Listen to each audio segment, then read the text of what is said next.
Hello, MMA community, YouTubers, and all you money-making guys who want to make a killing off this weekend's card for Hermansson and Vettori. Let's get to it, and let's find you guys some ways to make a killing again. All right, guys. This segment is going to be intended for mostly the fades of the week, and also I'll give you some value plays, some prop bets, maybe recap on some of the picks, and touch on why we're going with the people we're going with, and then maybe I'll be able to add a couple of extra fights that I didn't talk about in the last video to shorten it. I don't like to go in like hours on and on these videos, so I rather keep it short and make a part 2 on a separate day, because I know people don't typically have the time to just sit for an hours at a time for one segment. So especially with ADD and everything. All right, so I'll spare you guys that, and we'll go with two parts per week. This is the second half, so thank you guys for joining me. Before you forget, so I can continue to keep giving you guys the knowledge from the research and my expertise on this type of stuff, I just would like you guys to hit the like and the subscribe and notification bells if you haven't already, so I can keep coming back with this type of content for you guys. Also, if you're somebody who likes to take risks and make some bets, and use somebody's expertise on this to generate extra income, hey, make sure you join the Patreon, and every week we get better and better at finding ways to turn profits from this knowledge and research that we're doing, because we've never had a week where we were more wrong than more right. So therefore we are capable of, just off regular single bets, small parlays, prop bets, turning a good profit. If you're somebody who likes to invest a lot of money, especially, the more you invest, the likely you're going to be returning your money back on top of whatever you invested. So keep that in mind, and maybe worth looking into the Patreon for that alone, just as some extra income while you're having fun watching the fights. It makes it even more fun when you're seeing yourself win money, because you're picking the right people to win. We cashed in a lot of plus money tickets last week. A couple people that were big favorites did let us down, but overall we got more right. I don't think anybody can. Last week was in most people's channels, from what I could tell, and from the comment sections, like some people are saying they went 1-8, 1-9. Like, it was the worst week for everybody I've ever followed and looked at their channel. As far as I could tell, nobody has ever had a week as bad as last week. So it was the worst of the year for almost everybody. And it wasn't a coincidence that a lot of the channels, they didn't even do the predictions that week. They skipped it. But the ones who did do it didn't even get half the fights right. At least I'm proud to say that, even though it was also my worst week as well, I did get way more right than I got wrong. And I picked underdogs. So that was a good thing. And I broke it down, just some people, they let us down. Like, one of the guys was a -300 favorite going into the fight, and he had finished all 7 or 8 of his last 9 wins in the first round. Well, we never seen him outside the first round. So after we found out how he is after the first round, we learned from just trial and error. We never saw Parisian out of the first round in a long time. And so with the improvements his opponent made, having his first win, I mean, who are you going to bet on a guy who's coming off a first round knockout loss, who's never had a win in the UFC, or a guy who's a huge favorite with 8 wins in a row by first round knockout? So I mean, I understood why he was the favorite, but it was a week where a lot of people did bad because you had to choose between the lesser of the bad. So you had a lot of fades fighting other fades, as a lot of other channels described it as well. So it's difficult. I'm very excited to say this week and the following week as well, especially the Khamzat card. Like, it's full of killers, and I can break down and dissect a guy who I've seen go in 3-round fights 20 different times and 20 different opponents.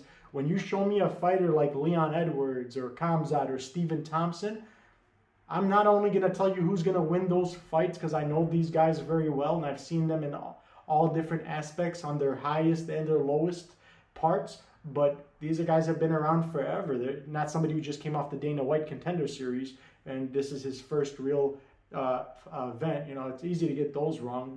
These are new people. We're still learning things about them. But on a card like this, there's a lot of veterans, guys who have proven themselves in 2-3 round fights, 5 round fights, some. So I'm excited. I think we're going to make a killing and make up for not making as much as we would have liked to have last week. But like I said, overall, I'm still proud. We did better than anybody else's channel. We got, as always, the better percentage in right versus wrong. So that's a good sign. All right.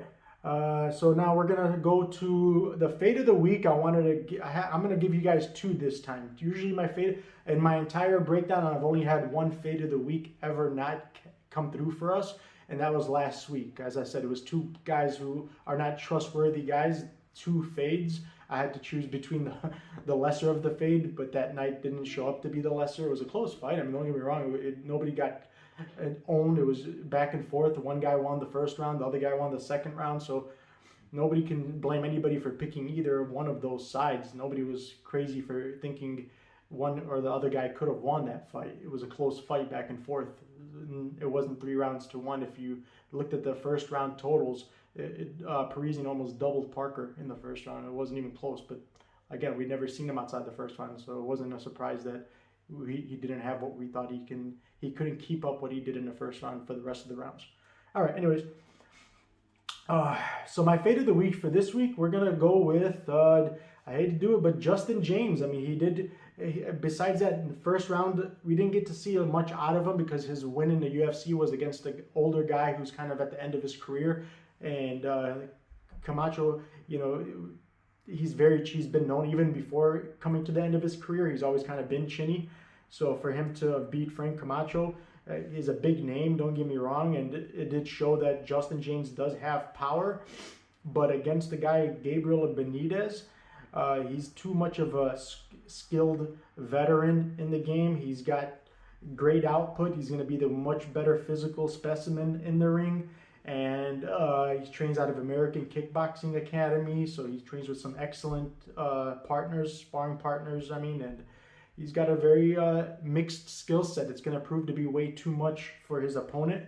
And in a card where it's full of a lot of good fighters, it's hard to find somebody you can really consider a fade. But the reason I'm calling Justin Jaynes a fade is because he's in his late 30s, mid 30s or so. And at this age of his career, this is one of those fighters that if it wasn't for the pandemic era where people were not training and not quick to take fights, and now they transitioned to try to make up for the lack of sports out there. They started making UFC available every single week on our TVs. We see it Saturday, so they needed to increase their roster at a time where it was hard to find people who wanted to fight. So if it wasn't for that, Justin Jaynes, Guitar Hero, would not be someone that we would probably see in the UFC. He's done decent in the local scene and the underground fighting organizations that he came from, but at UFC level, he's just not there. If he doesn't get a first round knockout, Gabriel Benitez is going to dominate him the entire fight everywhere it goes.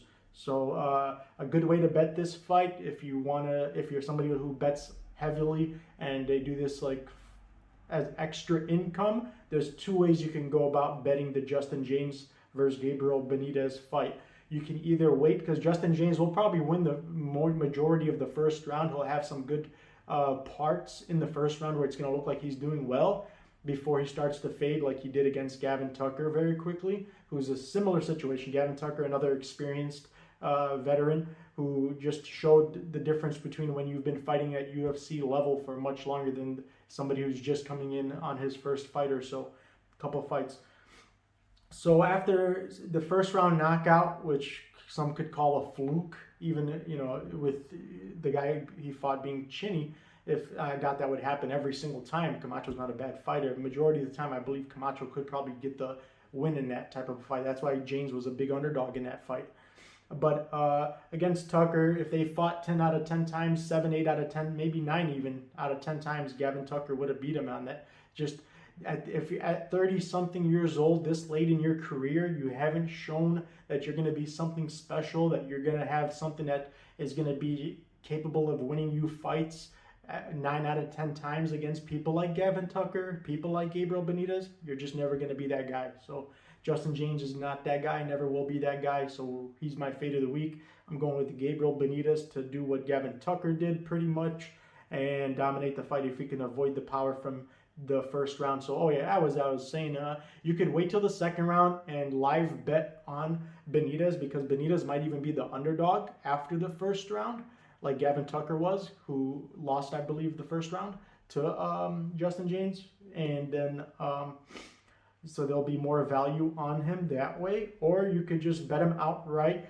and to hedge your bet, since by knockout in the first round, Guitar Hero should be like plus 500 if I'm not mistaken. He's going to be big plus money. You can sprinkle just enough to get your money back on the regular bet in case it doesn't come through, and that way if it does come through, you make more money. So it's a very smart hedge bet, where sometimes you know, that way no matter what the outcome is, you'll still be profiting. So if Justin Jaynes gets the knockout, even because you bet much less money because it was paying much more money back, you don't have to risk the same amount of money on that bet. You could bet a smaller amount, and if it did pay off, you get your money back plus some. Or if he doesn't, at least the bigger bet gets you that small amount that you risk if he did get the knockout, like he usually does in the first round when he wins fights. So anywhere else, any other round, it's not going to be in his favor, I can assure you that, unless he's made some crazy changes at the age of 30-something years old.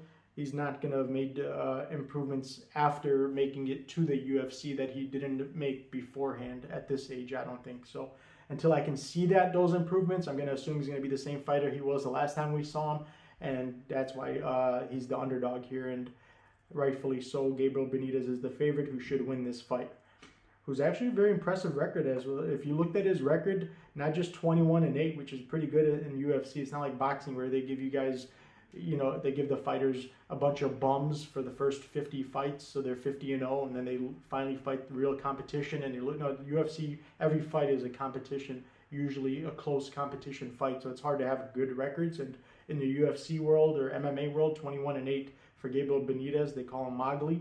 That's a pretty good record, especially when you have 17 by finish, 7 knockouts, 10 submissions. That's very good.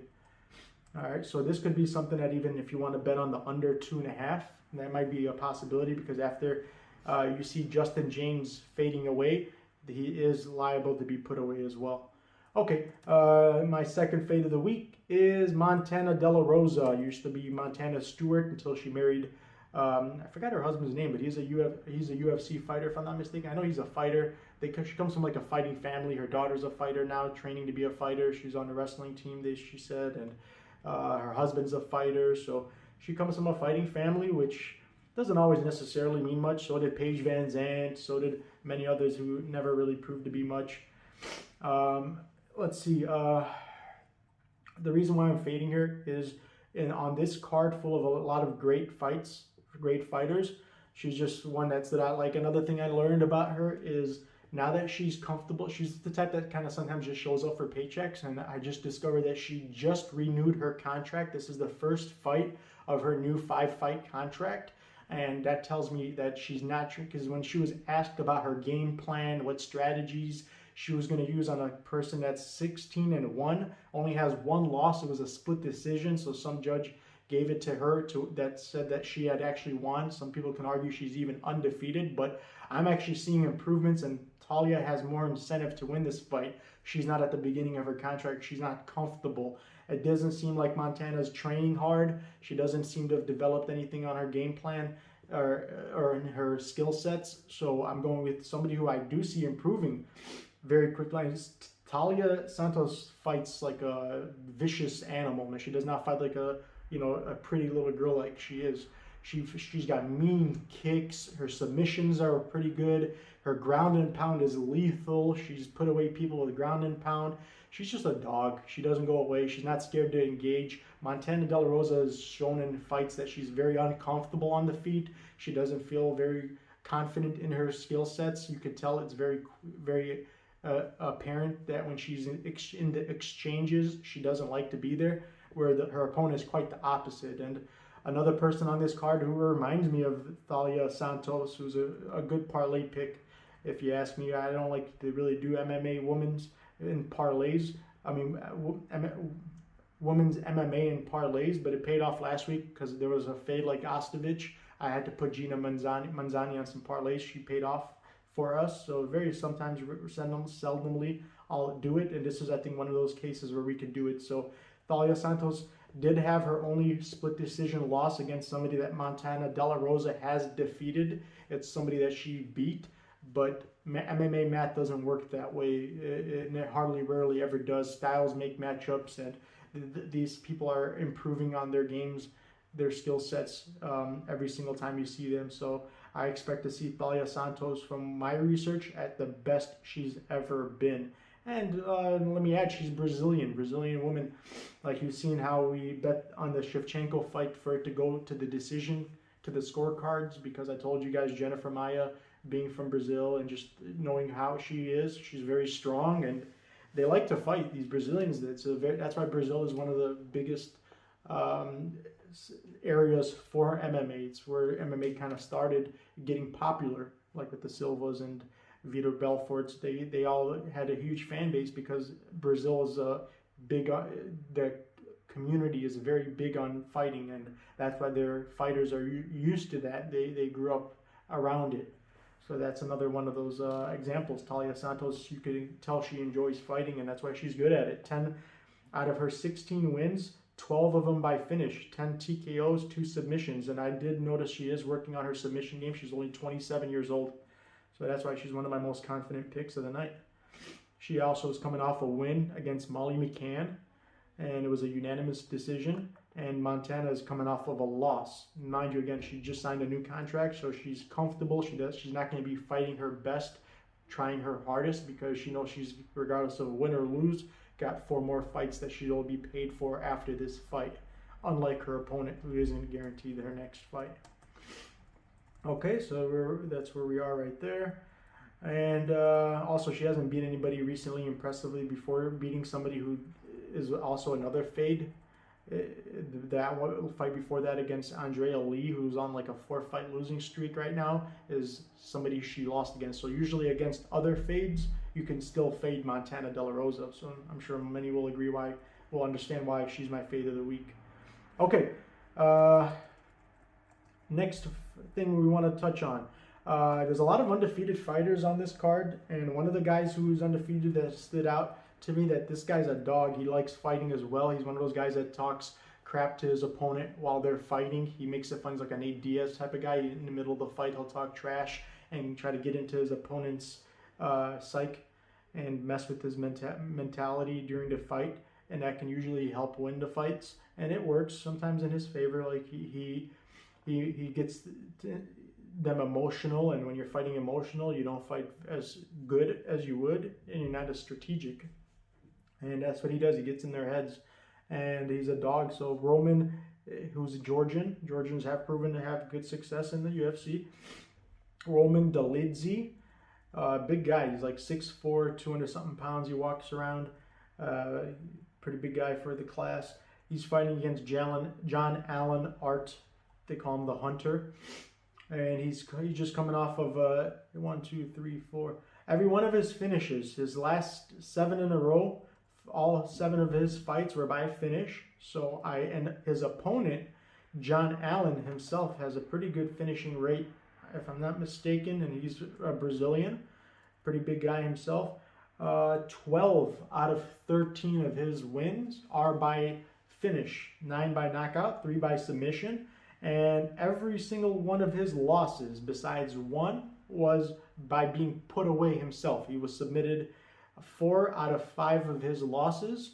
So one of them has a 100% finishing rate and 100% finish in all of his fights.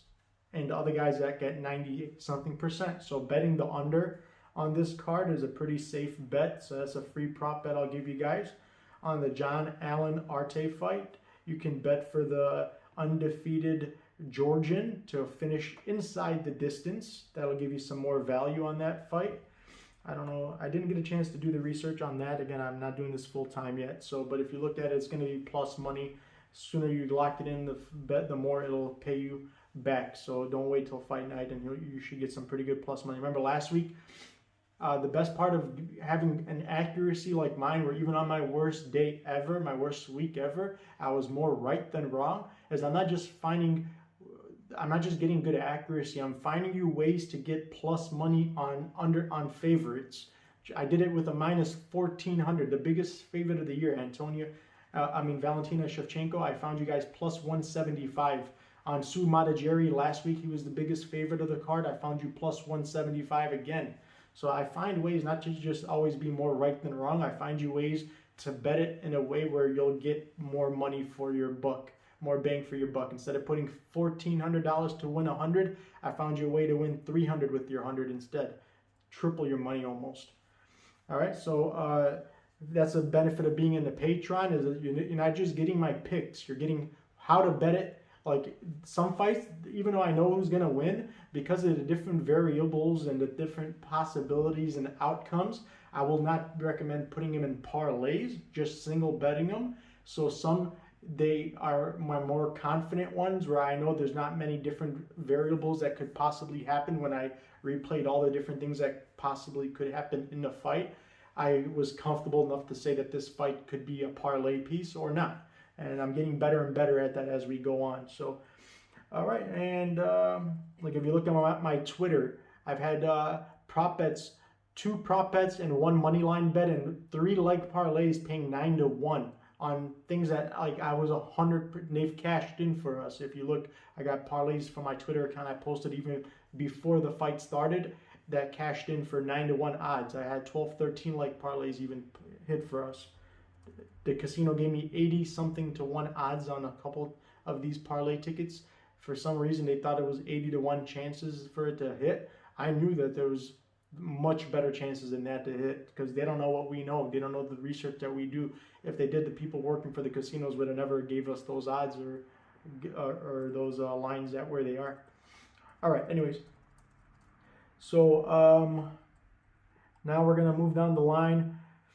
Another good prop bet is going to be Movsar Evloev versus Nate Landwehr. Nate Landwehr is one of the better opponents that Movsar is going to have fought in his career. Movsar is very similar to like a Khabib style fighting. He's not very like dangerous as far as like one punch power, where he's not always looking to get a submission right away. He's kind of looking to just dominate, keep himself safe, avoid getting strikes against him, and just win the fight. He likes to win fights safely and without putting himself in any risk, which means he's not taking risks of finishing the fight either. That's why his last 3 fights, I believe, are all wins by decision.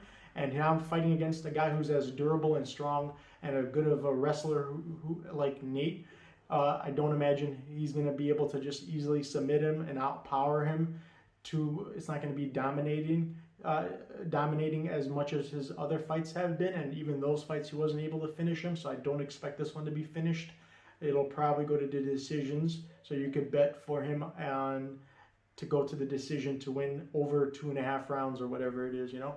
The prop bet, if it's by decision, every website has them differently. Sometimes they say like over 2.5, or some will say just to go to the decision, or some will say by points, which is the same thing. So depending on which site you use, which country, which region you're from, they're all different, but you get my drift. The prop bet paying for going to the decisions for Movsar will get you way more money than paying minus 500, because he's one of the biggest favorites of the night.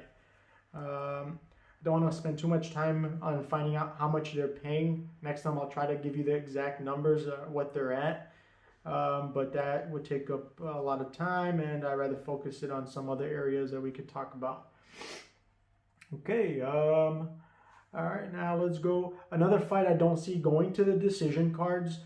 These guys are both threats. Louis Smolka, who should win this fight if he's at 100%, and he's got through the weight cutting issues. He's got through the substance abuse problems, the mental condition that he was in when he was going through those problems. If he's 100% Louis Smolka, and we'll find that out when we see him at the weigh-ins, and so may want to wait on this one possibly, but I don't think he would have booked the fight if he wasn't at 100% probably. So I'm going to just take it, give him the benefit of the doubt, and say that he's going to be at his best, I would hope. And remember, this is the guy who beat Sue Matajeri, who finished Malcolm Gordon in 30 or 40 seconds of the first round in last week's event.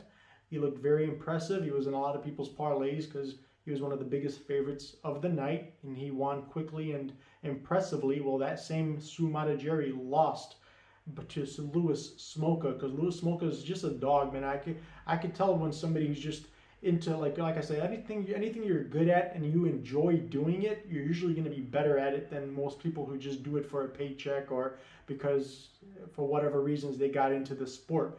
Well, Louis Smolka is a guy who enjoys fighting, you could tell. So you know, he brings the dog out. This is a guy who fights like his life depends on it every single time. He fights like he's in a street fight and he has to win. He's a very good fighter. He's skilled. He's hungry for it when he's fighting. He's not just trying to win by points. He's always trying to finish his opponents. He's got good accuracy, good power, and he's got 14 out of 16 of his wins are by finish. So his opponent's a pretty dangerous guy himself. He's been finished or finished fights most of the time as well. He came off a first round loss to Sean O'Malley, and he's got jiu-jitsu or something like that tattooed on himself.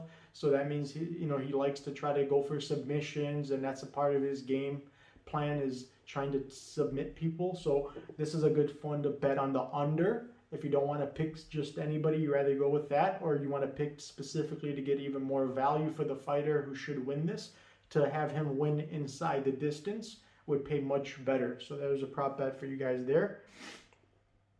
Okay, and what else can we do for you guys? Oh, Jamahal Hill against Ovince St. Preux. Now, Jamahal Hill should actually have a better record than, for some reason, they gave him a no contest. They turned it into a no contest. His last fight against, what was that guy's name? I always have problems pronouncing it. Hold on a second here. It was an impressive fight. He put him away pretty early. And it was like through ground and pound or something happened. He fell on the floor and the referee had to pull him off of him. He gave him some pretty good strikes, and the referee saw enough and decided that there was no sense in letting the fight continue. So the referee stopped the fight. But Jamahal Hill is just one of those guys, man. He's like, in that fight, I don't know, it wasn't that fight. It was one of the fights that when it went to decision, I think it was the Dana White fight. I can't remember. He had broken records, man. That guy's got like 100 and something strikes to 30 landed by his opponent in only a 3-round fight. I've seen 5-round fights at good pace where people haven't landed 100 something strikes. So that's very impressive. And he throws like and lands with excellent accuracy. So he's not the hardest hitter, but those build up. I'd rather get hit one time and just be finished than have to deal with 1,000 strikes before you finish me. So he's dangerous in his own way. He strikes like 7 or 8 landing per minute, and he only absorbs like 1 or 2. So very good ratio there. And he's the type that even if he doesn't put you away in the first round because of ground and pound or just hitting you on the button and finding the right spot to land, he'll finish you.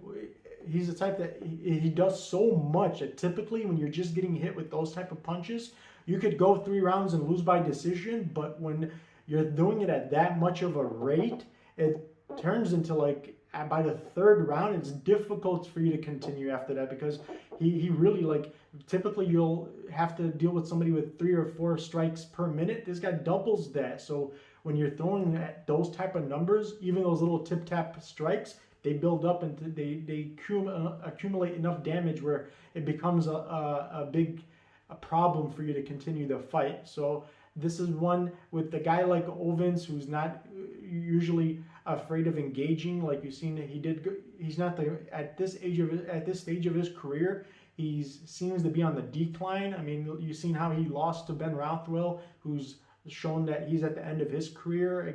After 1 round, he got dominated against Marcin Tybura. Another name I have trouble with, but let me fix it. But Ben Rothwell looked very bad in his last fight that he lost, and he took Ovince and he beat Ovince St. Pierre, even though it was a bigger weight class. But now Ovince St. Preux is at 37 years old, so I'm expecting him to not get any better at this point. And if the same guy who fought against, I mean, the best thing you could say about his most recent fight was against Alonzo Menfield, but Alonzo Menfield, from the beginning when that fight started, You could tell that guy did not want to be in the fight. He was afraid. It was almost like people were forcing him to be there.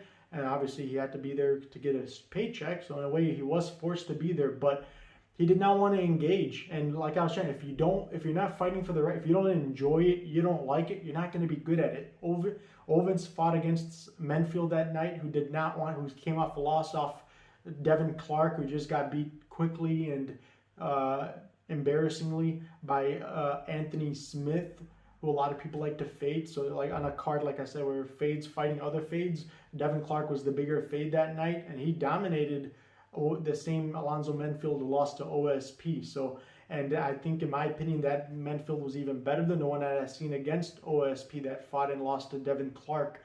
He just did not want to engage. You could tell it was getting so boring where he was like literally running away from the fight that he felt embarrassed and like he had to throw a punch. And as soon as he tried to close the distance by force, like you could tell he did not want to close the distance and make any attempts to try to get in any exchanges with OSP. He paid for it, and that's the problem. When you try to, it's like trying to swim with sharks and your heartbeat is racing. The sharks, they sense that.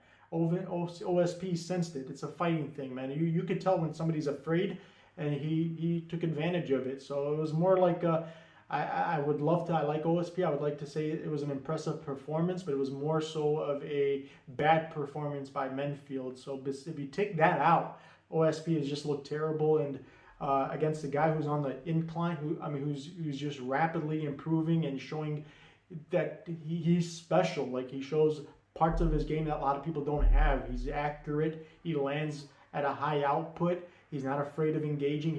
Here's something I noticed about this guy that reminded me of me. Like when I get into fights, I get excited. I can't wait. It's like somebody told me that's like sounding like a kid you're going to Disney World.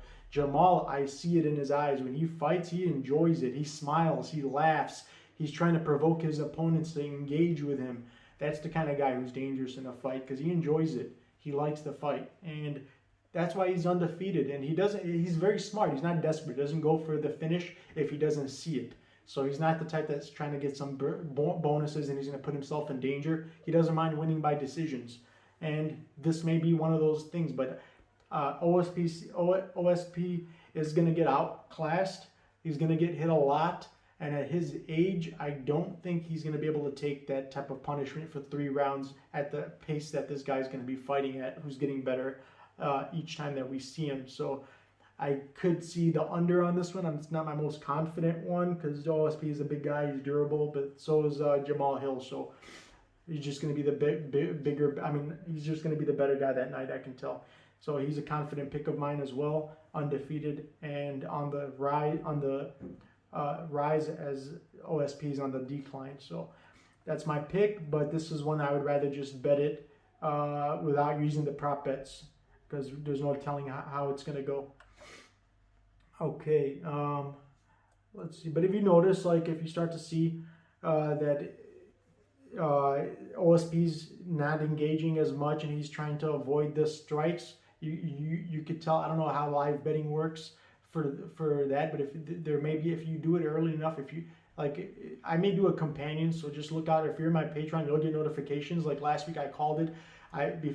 While Kamaka was winning, it was like 10 seconds, 30 seconds into the first round, Kamaka came against Pierce looking very good. His boxing was looking good in most people's eyes. It looked like he was winning the fight because he was the one getting the better of the exchanges, landing more. So the live betting made him a bigger favorite, and Pierce became a bigger underdog. While that was happening, I sent a notification to my patrons that the way he's fighting, Kamaka's going to lose. I said that his chin was not being covered. He was fighting with his chin up, and it's going to cause problems in the later rounds. And so I found ways for them to use live betting and take advantage of underdogs turning into bigger, which is something I was trying to tell you guys about. Justin Jaynes, the Guitar Hero, is going to be similar. There's a lot of fighters that I know for sure like that would win the first round, but then I wouldn't be surprised if they lost in the second round after winning the first. So that's the part of the benefits of being in a Patreon. I have so much experience in watching fights and being in fights that I know when to take advantage of these opportunities, and we did that for the Kamaka fight. We did that for a lot of fights. So This is one of those fights that live betting will probably play a big important role. If you see OSP is trying to engage and be offensive, not so much defensive, you can tell that he's not going to, at his 37 years old, he's not going to be able to do that unless he starts to take an approach like where he's going to try to use his wrestling and avoid getting into exchanges. Unless you see that type of a game plan from him, you could comfortably bet that this won't go to the decisions, that Jamahal should get another finish in his belt, under his belt. But if he tries to go and you see him using a defensive type of approach to the fight, then just keep your money on Jamahal Hill to win by just straight money line without using any prop bets. Okay, next fight. Jack Hermansson, Marvin Vettori. Yeah, hardly any of Jack Hermansson's fights go to decision. I don't expect this one with a guy who's comfortable using his wrestling and likes to wrestle when he gets into any danger. There's a reason why Jack Hermansson has 5 strikes landed per minute to only 2 absorbed, because he makes people desperate. And he usually, he's got amazing ground and pound, and he wraps around you like a boa constrictor. Once he gets on top of you, he's too high level. There's levels to this. Like, there's guys that you got to train with at the gym before you can go from being a brown belt to a black belt. You got to roll with guys like Hermansson, guys like Figueiredo. Like, Preux is a good wrestler, good submission specialist, but there's levels to it. Did you see the difference as soon as it hit the ground? Figueiredo and Hermansson are those guys at the gym that, unless you've spent hours, days, and weeks at a time wrestling and fighting and playing jiu-jitsu with these guys on the ground, you're never going to get to that black level. And then even when you get to the black level of being a black belt, there's levels. There's 2nd degree, 3rd degree, 4th degree, and then there's levels in those degrees. So this guy's at a different level, and it'll show very quickly as soon as it hits the ground. If Martin, who's I know fighters, they're usually cocky. They think they're Superman until somebody is the bigger Superman that day. And Marvin Vettori is way too cocky. He thinks he's way better than he is. He's a good fighter, don't get me wrong. I like him. I'm a fan of how he fights. But he's a perfect example of the typical syndrome that most fighters deal with, who think that they always think that they're better than they are. And I don't know if it's a persona he tries to put on, but I don't think so. I can just tell from his interviews and the way he acts, he really thinks he's like the best there is in his weight class. He probably thinks he's better than the current champion. And that mentality, as good as it is, sometimes it's a good thing to have the confidence that you need, because you never want to go into a fight thinking you're going to lose. But overly confident is something that could be also what gets you in trouble. It's going to be the reason why Ronda Marcos went down to the ground with Mackenzie Dern. It's going to be the reason why this guy may feel the same type of confidence and not fear wrestling or taking this guy down to the ground, where it's on automatic. With a guy like Hermansson, he doesn't have to think about what he's going to do. As soon as you go to the ground, if there's one small mistake or just opening, like you wanted to be offensive, it's not even a mistake. Guys like him can beat you and win fights without you making mistakes. That's how good they are. If you just decided not to be as defensive as you should have been because you wanted to open up with some offense, like I'm sure Vettori, because he's not a boring fighter, if he gets it to the ground or if he tries to knock this guy down and he falls to the ground, he's not going to be afraid and tell him to get back up. Instead, he'll try to go down there and finish him. You can't afford to be 100% offensive on the ground or not be weary of the threats that are happening while you're engaging in offense. So unless you're going to go down to the ground and strictly just be defense and lose to elbows and punches from the bottom, because I have seen people win fights from their back, not even by submission, by decisions. I do see judges giving somebody on their back the round if they're doing more damage. So they're not going to give you the round, and you're not going to win the round just because you're on top of somebody. If the other guy's doing the more damage from the floor on his back in the guard, he'll win that round, if not finish you.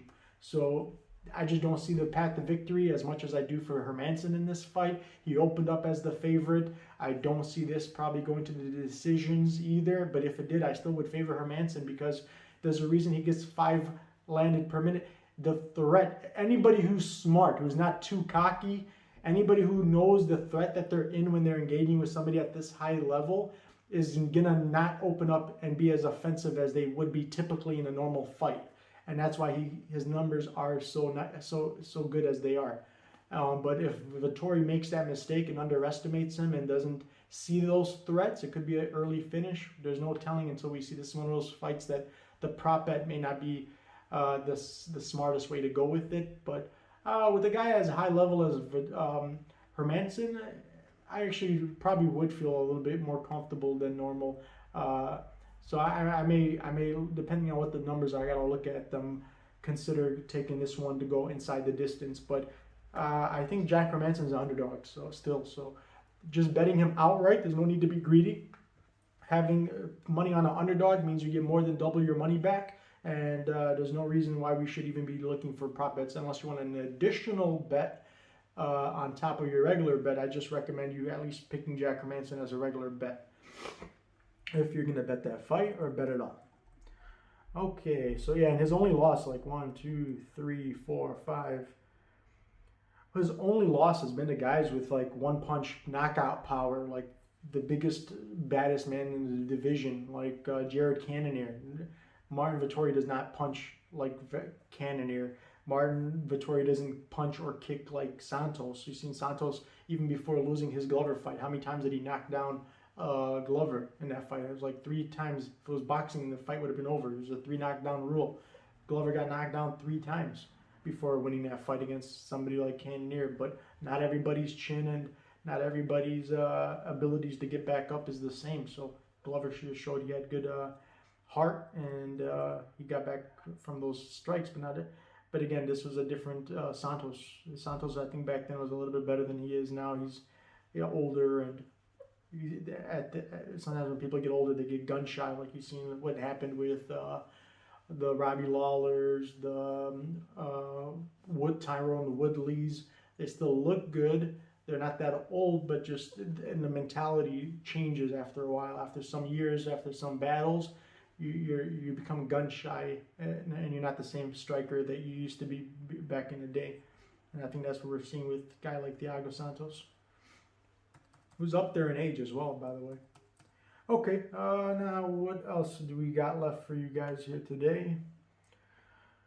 The Damon Jackson Ilia Topuria fight. These are guys who love to go for submissions. I don't know if you remember how many times he tried to submit. He's nonstop. He's got great cardio. He's getting better. He's super strong. And a guy who's willing to engage, like Youssef Zalal was trying to avoid being taken down, where Damon Jackson's going to be trying to take this to the ground. And with a guy who's as skilled and strong down there as Topuria, and with the game plan that Damon Jackson's also going to be trying to come in there with, who's got a pretty impressive record with finishes as well. So both of these guys got pretty good finishing records. I definitely would see this going inside the distance for Ilia Topuria. So he's one of my most confident picks as well. And I do definitely not see this one going to the decisions with the game plan that they both are going to be coming in with. All right, guys, you guys got a lot of free plays. I hope you make some money. And hit the like, hit the subscribe if you want to see how I'm going to be betting it this week. I'm going to be putting a lot of 2-3 leg parlays that, because we found plus money on plus money, when you put it in a 2 or 3 leg parlay, it only takes like 2 or 3 leg parlays to make like 8, 9, 10 to 1 odds. So you can put like $100 to win $1,000. I'm going to be looking for a ton of those to be making for all my patrons before fight night comes out. So if you guys want those bet slips, hit the Patreon up. If you want the full breakdown and just how to bet them without even seeing just my bet slips, but just to get the full breakdown on all the fights every single week, because I don't always post the full fight breakdowns, then I suggest you at least join the lower tier in the Patreon. All right, guys, thank you for your time. I'll see you guys in the next video. Good luck on your bets.